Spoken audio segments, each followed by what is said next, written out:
Hi folks, Rob Flux here from Property Developer Network, and here with Henry, one of my former students, at one of his projects in what we are calling Real Deal in the Field. And you're the very first one, mate, so thank you. Welcome aboard. I feel very privileged, thanks. Thank you. Now, I feel very conspicuous in that you're in high vis and I'm not, mate. What's going on here? Well, I thought I would just, get a bit of branding out there. So the Plus Ethos so brand. he's got the Plus Ethos brand. So Henry's gone, I guess, fully commercial with turning this into a real, genuine business, and really proud of what you're doing in that regard, mate. So seeing that branding going everywhere with your lives and all that sort of stuff. So looking schmick. Thank you. Yeah. And I guess, we're at a stage of the project now where it's safe to walk around, but normal day-to-day stuff where we're on site, so we want to be visible with these things. Absolutely. So you heard it here first. No need for high vis. This balding head and gleaming off the sun is plenty of high visibility for everybody else. Absolutely. Mate, tell us about the project we've got here. So this is Cashmere? Yes, Cashmere, Moreton Bay Regional Council area. We're on a site that is a 6-lot subdivision. It is a community title development. So we have 5 community title lots and 1 existing freehold lot which has the house on it. Yeah, very good. So not sure if you can see the house, but just over there. So we've got some lots just here. We've got a couple of lots here. Lovely little park there. We'll actually take you for a little bit of a tour in a couple of moments and show you around the grounds, so to speak. But mate, what was some of the big high ticket challenges that you had to deal with when you're first assessing the site?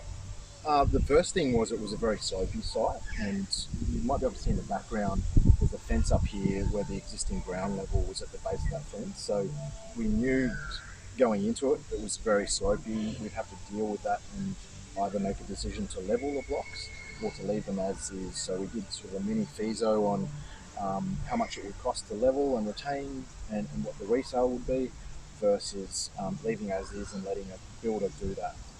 So that was a value engineering exercise we worked through.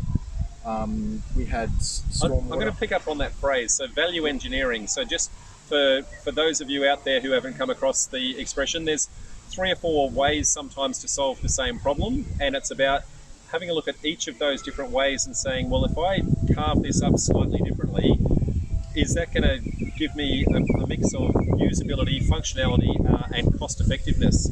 So you've kind of cut that up 2 or 3 ways, specifically around the retaining walls.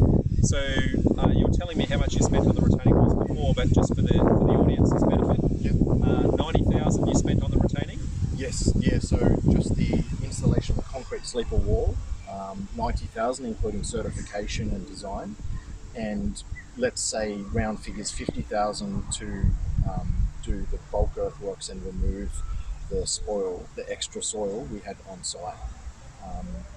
And as part of that value engineering, you said that you shaved about $50,000 in savings off of the project by, instead of having a perfectly smooth site, just having a very small gradient on that, which eliminated a whole bunch of retaining wall for a very, very long length of area. Yeah, we looked at it first of all. So it's kind of like doing within your feasibility some mini FISOs. So we looked at one strategy as completely level lots, what that would cost us versus what we could sell them for.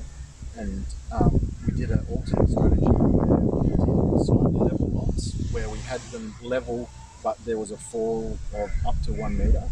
And the strategy behind that was knowing that most house builders have a standard inclusion of about 10 grand in their site prep works for levels that are 1 metre or less.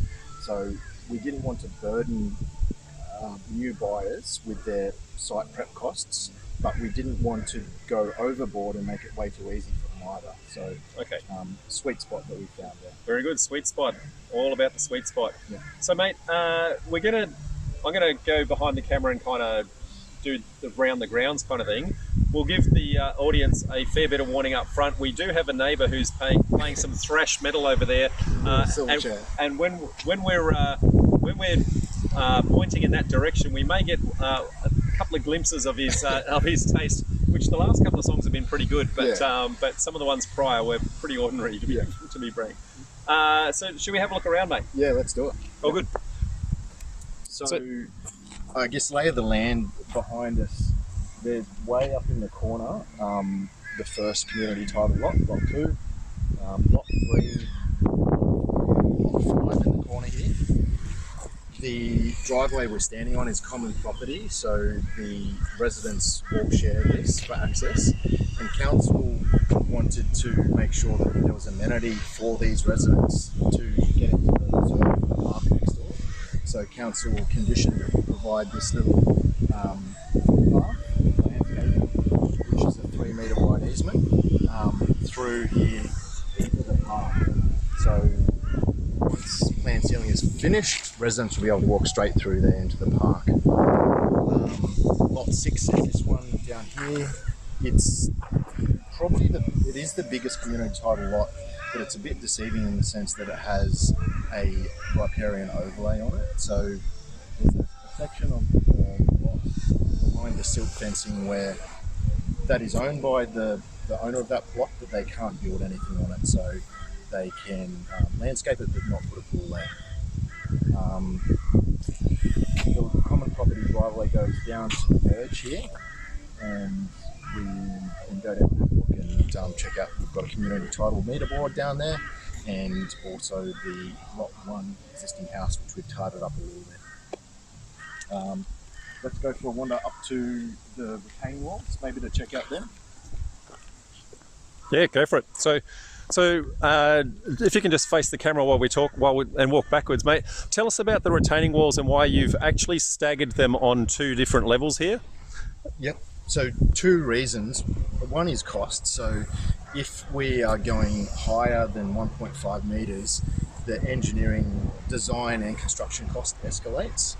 The second reason is for ease of approval through council. So Moreton Bay Regional Council has a requirement where if the wall height of the retaining wall is 1.5 metres or less, it's very easy and standard for them to approve.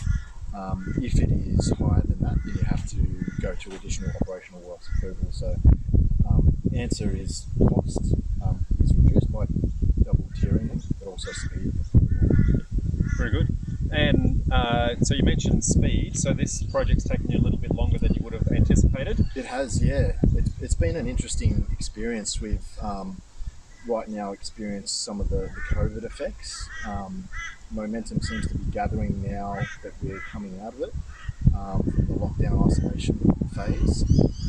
Before that, the end of last year in this area, there seemed to be not a great amount of activity as well. So there's a longer time than we expected for this project. So we've had experience about where the time is lost. Absolutely. And everything's sold? 1 or 2 still to go? Where we sit? We've got 1 land lot sold, and then the existing house lot down here, we are just about to put that on the market. So haven't market tested that yet. We're just getting power on in 2 weeks. Awesome. So almost payday. That's it. Yes. Yeah, titles within 1 month, and settlements on the sold lots already. So we've got some off-the-plan sales early on, which enabled construction finance to go ahead. And yeah, July should be settlement time. Yep. And we're right beside a main wall, but by the time we've got the retaining wall and the fence and all that sort of thing, you hardly hear anything going past. And I can hear birds, and we're right beside park, mate. Yep. I think you picked a lovely spot. Thank you. Yeah. There is a bit of sort of science behind the fence. We had to do acoustic testing, so we got an acoustic consultant in. He put a data logger out here, monitored the sound levels of the road for 48 hours, I think it was, and then he determined that the level of damping from the existing fence was suitable, and we just needed to put some new wings on the end of the property with the same fence construction.